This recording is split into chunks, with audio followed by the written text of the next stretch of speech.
யாழ்ப்பாணத்தை சேர்ந்த கடற்தொழிலாளர் ஒருவரை தமிழக கடற்தொழிலாளர்கள் தாக்கிய ஒரு சம்பவம் இன்றைய நாள்ல பதிவாகி இருந்துச்சு. அதன் அடிப்படையில இதனுடைய பின்னணி என்ன அப்படின்றத பத்தி தான் நாங்க பார்க்க போறோம். யாழ்ப்பாணம் மயிலிட்டி மற்றும் வளலாய் பகுதியைச் சேர்ந்த 3 மீனவர்கள் தங்களுடைய தொழில் நிமித்தம் கடலுக்கு போயிருக்கிறாங்க. பலாலி வடக்கில இருந்து 15 கடல் மைல் தூரத்துல இவங்க தங்களுடைய பணியில ஈடுபட்டிருந்தப்போ அங்க வந்த தமிழக மீனவர்கள் இவர்களோட முரண்பாட்டுல ஈடுபட்டிருக்கிறாங்க. அதுக்கு பிறகு 3 மீனவர்கள்ல 2 தங்களுடைய படகோட தப்பி வந்த நிலையில ஒருவரை மாத்திரம் தமிழக மீனவர்கள் பிடித்து தங்களுடைய படகில் கடத்தி சென்றிருக்கிறார்கள்.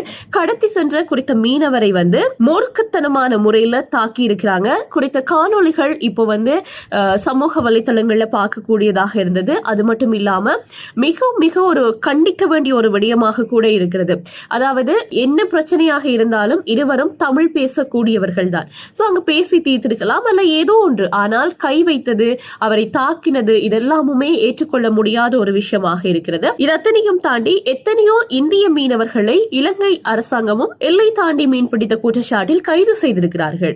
ஆனால் அவர்களுக்கு சட்டப்படியான நடவடிக்கை தான் இதுவரைக்கும் எடுக்கப்பட்டிருக்கிறதை தவிர எந்த விதத்திலும் இப்படியான வன்முறை ரீதியாக அவர்களை கையாண்டது கிடையாது. அது மாத்திரமில்லாமல் இப்படி அவர்களே கடத்தி கொண்டு போய் அவர்களே அடித்து துன்புறுத்துறது அப்படின்றது ஏற்றுக்கொள்ளவே முடியாத ஒரு விஷயம். இதுக்கு என்ன நடவடிக்கை எடுக்கப்படும் அப்படின்றதுதான் இப்ப மிகப்பெரிய ஒரு கேள்வி அப்படின்னு சொல்லலாம். தாக்குதலுக்குள்ளான மீனவர் நாகப்பட்டினம் மருத்துவமனையில இப்போ சிகிச்சை பெற்றுக் கொண்டிருக்கிறார். இலங்கை அரசாங்கம் இதுக்கு என்ன நடவடிக்கை எடுக்க போகுது? கனகாலமாவே இந்த எல்லை தாண்டிய மீன்பிடி பிரச்சனை அப்படின்றது இருந்து கொண்டேதான் இருக்குது. இதுக்கு ஒரு தீர்க்கமான முடிவு இதுவரைக்கும் இல்லை அப்படின்னு சொல்லலாம்.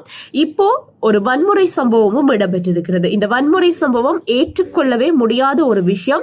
இப்படி இன்னொரு மீனவருக்கு இடம்பெற்றுவிடக் கூடாது அப்படின்றதுல கண்டிப்பா கவனமா இருக்க வேண்டிய விஷயம். இது தொடர்பாக என்ன ஒரு நடவடிக்கை எடுக்கப்பட போகிறது அல்லது இதுக்கு என்ன பதில் அப்படின்ற மாதிரியான பல கேள்விகள் இருக்கத்தான் செய்கிறது.